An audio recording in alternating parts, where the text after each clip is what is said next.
So I'm going to show you how to create an extruded version of an image that you want to basically 3D print on your 3D printer. So this is basically, you need to get a file, like any image file, JPEG, PNG, or any kind of file, PSD or TIFF. You need to convert that to SVG. All right, and this is basically Tinkercad, sorry. And what you do is you basically import that SVG file, and but I'm going to show you step by step how to clean up the image. In this particular situation, we're going to use this new image, and I'm going to show you how to thicken the lines here so that when it is printed, like 3D printed, these lines don't come out too thin like here. Like for instance, you see the lines over here of this particular, let me show you, they're very thin. So when you 3D print this image, it's gonna look very fragile. I mean, it's not gonna look, it will, you know, if you touch it with a finger right here, it'll probably break off. It's better to thicken the lines. To thicken the lines, the first step is to basically select the lining, and in our case we basically just select anything that's black, and as you could see, everything got selected, right? Now the only issue is the hat that we don't want to be selected is also selected. So I'm going to show you how to get rid of the hat, in other words, and the hat stays the same, but only the outline will be thickened.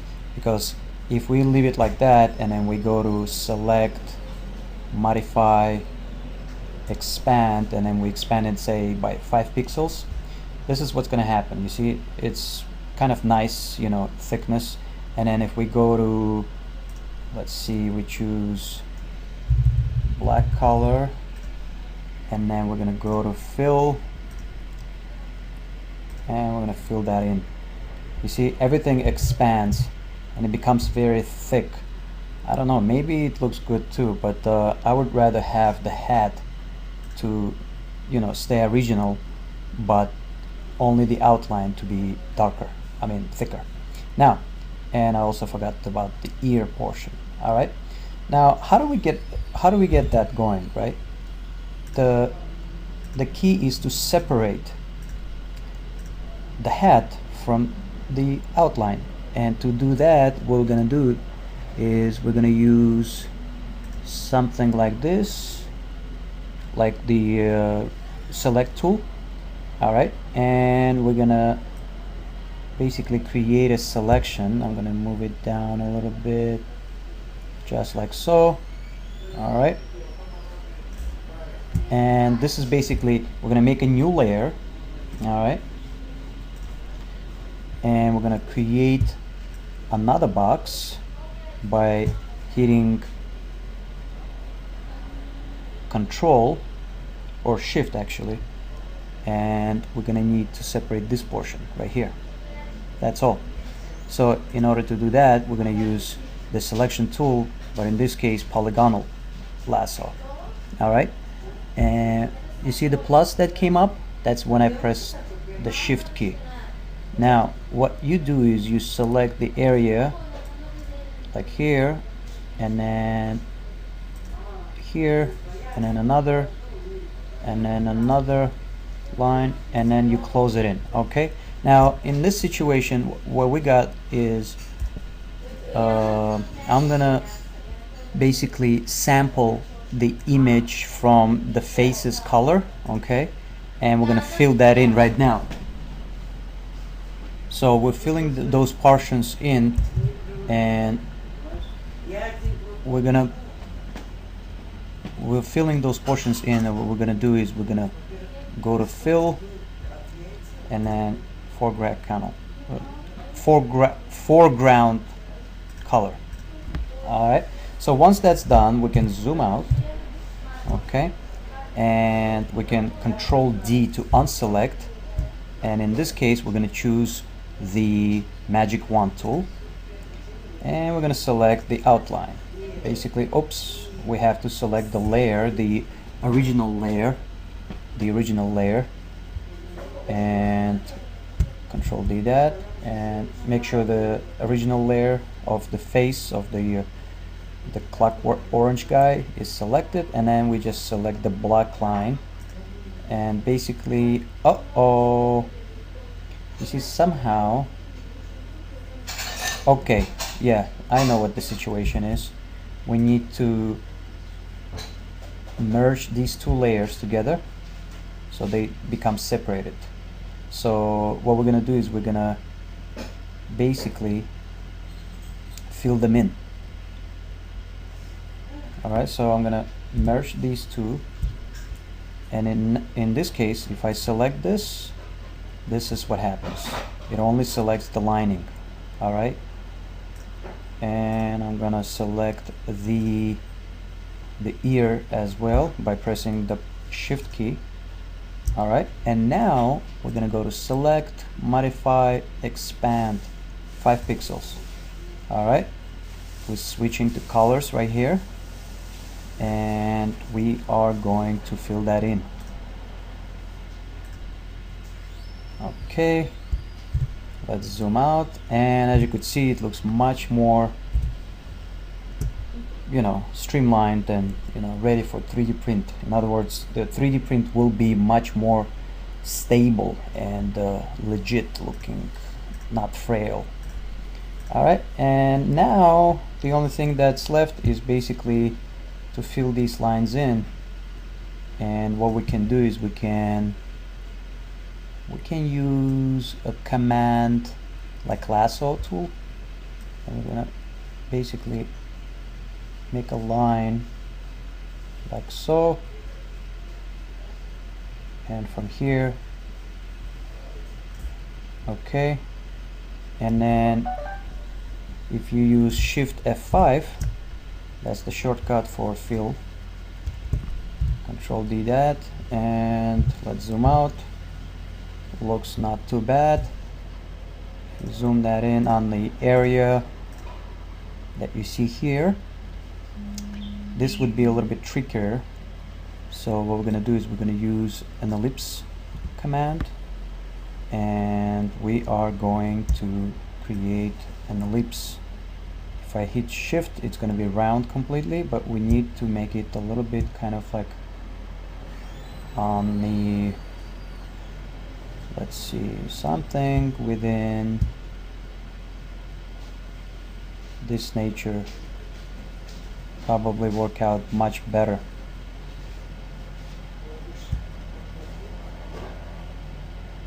How about that? Okay, and now we can paint on the outside of it. Okay, so this is how we're going to make that line completely smooth. Or what we can do is we can make the ear a little bit bigger. All right, in other words, you see this will be very narrow if we fill that in, and it's going to look pretty weird, you know, when looked at it from far away. And what we're going to do, we're going to basically move it outwards, or we're going to recreate, Control D, we're going to recreate a brand new one altogether, so it follows this oval right here rather than the other. Okay, and we're going to expand it, something of this nature. How about that? Or like this.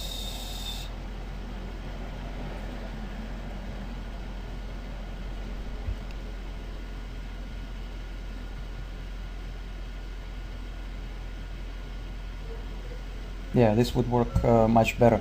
And now we can switch the colors, and we will go with the brush and basically just brush over it and see what we're left with.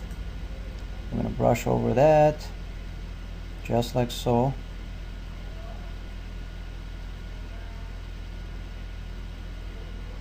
All right, of course, you know, it's not going to be very precise.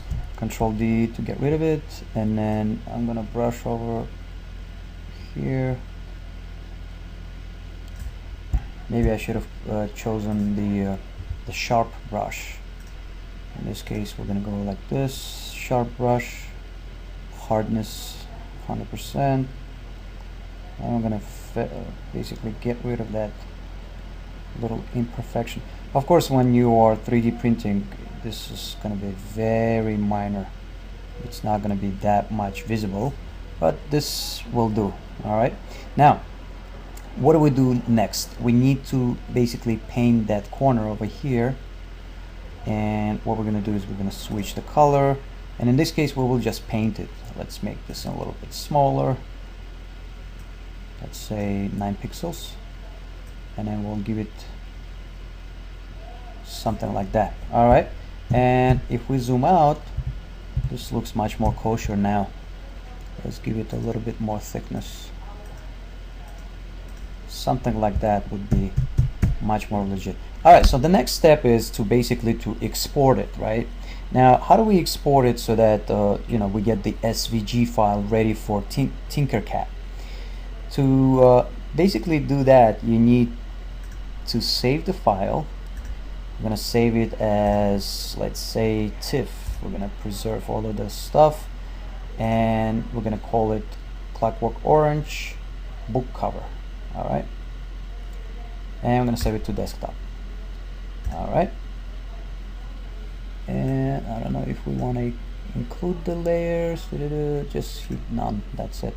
All right, now what we can do is we can use another program which will allow us to convert this TIFF file to the SVG file, which is basically what Tinkercad likes to work with.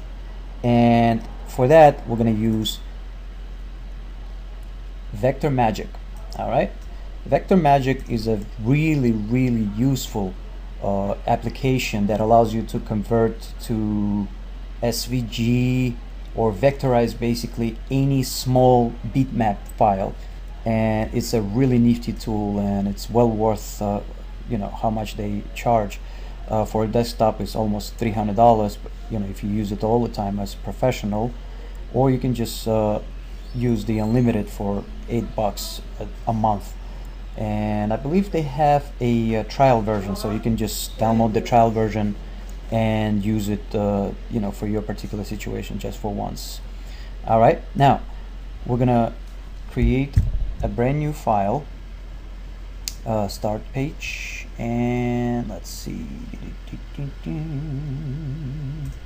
reset, and we're gonna import that TIFF file that we just created. All right, where is that TIFF file? We gotta find it right there. All right, so we got the TIFF file in here, and we're gonna go to basic, not fully automatic, but basic. Okay, and we're gonna go to, we can actually go to fully automatic. I'm gonna redo it. Okay, fully automatic. And then once it's done its magic, it converted everything to vector. It's gonna smooth out all the, you know, very rough edges of the image, as well as the font and everything else, and everything will look very beautiful. So it's a really useful software application for someone who is doing signage or anything like that. So in case if you have like a very small file of a logo and that is a bitmap, and you want to really blow it up without losing the quality, and what you do is you just import that bitmap, and then you get a vector file. You can just, you know, export it out. Now, so originally when you first get to this stage, right, the paths are not selected, you know, as you could see. You see how smooth everything is? If you zoom in, it's very smooth. The edges are very smooth. You can zoom in as much as you need, and everything is beautifully smooth. All right, now what Tinkercad wants is the paths Okay, it doesn't want the file, the colors, it just needs the paths. So in this case we will just select the paths, okay, and then we'll export.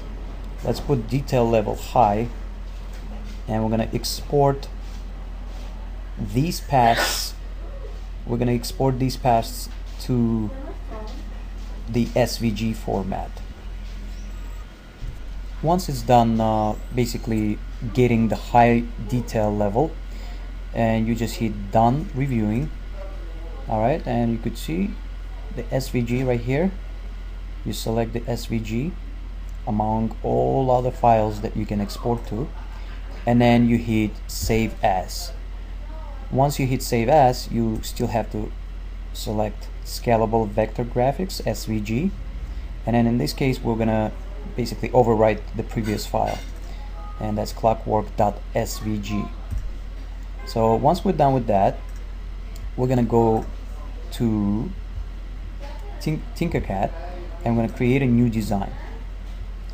So we're gonna create a new design, and first thing is to import the file that we just created. In this case it would be clockwork SVG. Alright, it's pretty big, as you could see, for an SVG file, 234 kilobits. And then we can import it by pressing that button. It says the imported shape is too big. Okay, so it says, alright, scale it down. Let's say scale it down to 50%, and we're gonna import it, and after a few seconds this is what we're giving. We're giving this particular file, which is completely gibberish. It's nothing. And you know why? Because what we didn't do is we should have separated the background. And what we're going to do is we're going to go back. I'm going to go remove background. Do you see this? So with this tool we're going to remove all of the colors that we don't need. Alright, so basically you need only the black color, and this is what we're doing. And also the logo. So if you can see, there is the white color that is in between, and all we need is just the outlines, just the black color. That is the only thing that is required for Tinkercad to basically to recognize what's going on. And we're going to get rid of this white background as well. And now if you can see, it's just the lines and the paths. Okay, so now is the step that we're gonna basically save as again, SVG, rewrite that file, and we're gonna go and create a new Tinkercad file, import it, browse, we're gonna find that SVG.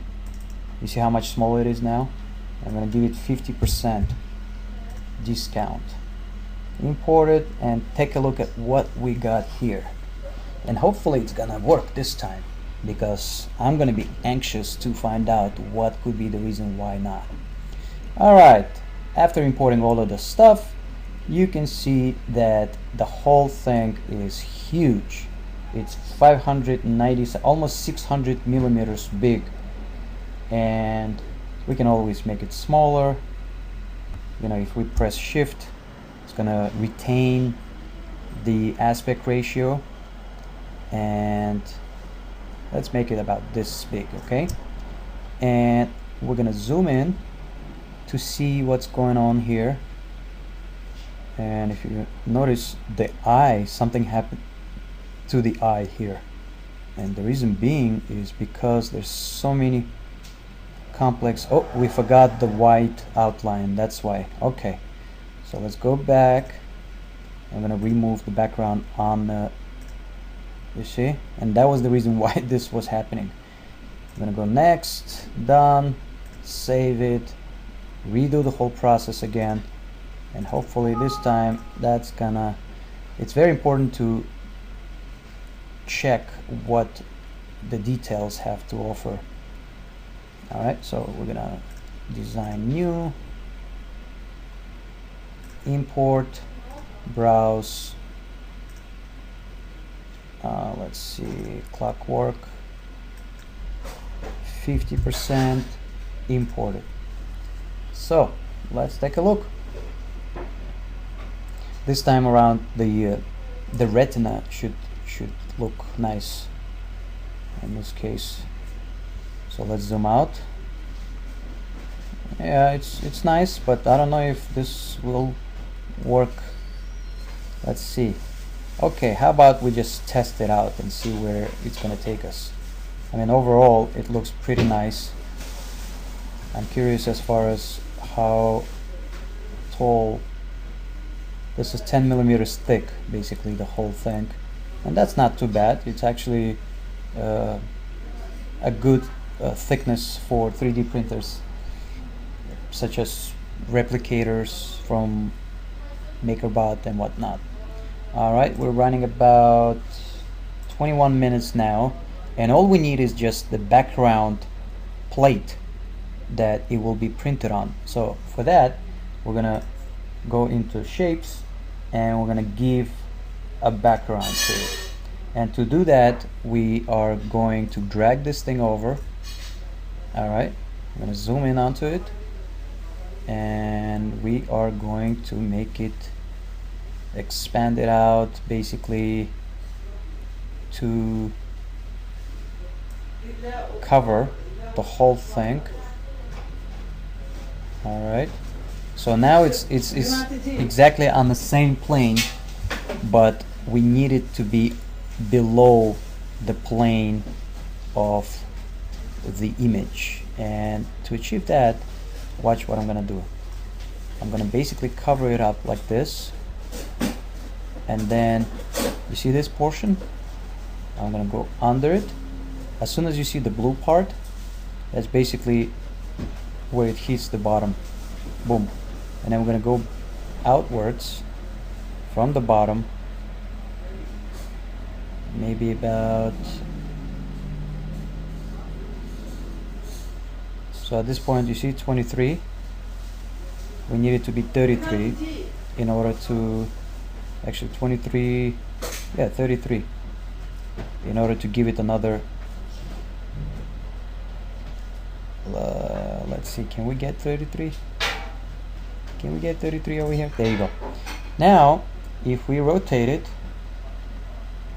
so it's floating.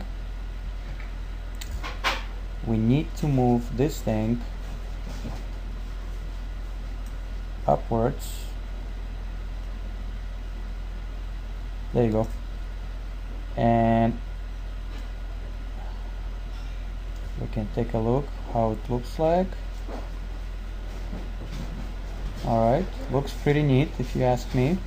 If you don't want to ask me, it's still okay. And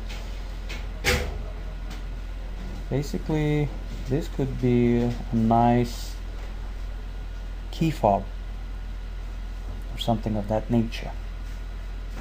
And we're gonna export it to an STL file for 3D printing. We're gonna close this one out.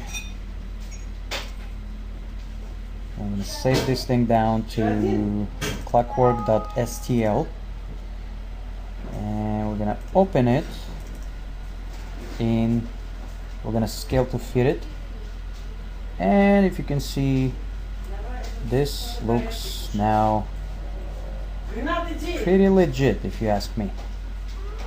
Alright, so what I'm gonna do is I'm gonna have it printed in one color for the base, because it's gonna start from the bottom first, right? So the base is gonna be printed, and then once it starts already printing the first layer of the image itself, what I'm gonna do is I'm gonna pause the printer, and I will select the command where change filament, meaning change the material, and I'm gonna change that material to black, and then the white background and black on top would look beautiful, beautiful, very nice contrast. And now this is ready to be printed. You just save it to an SD card and then put it in your 3D printer and off you go. That's it. This has been Rinat Zagbailov. Thank you very much for watching.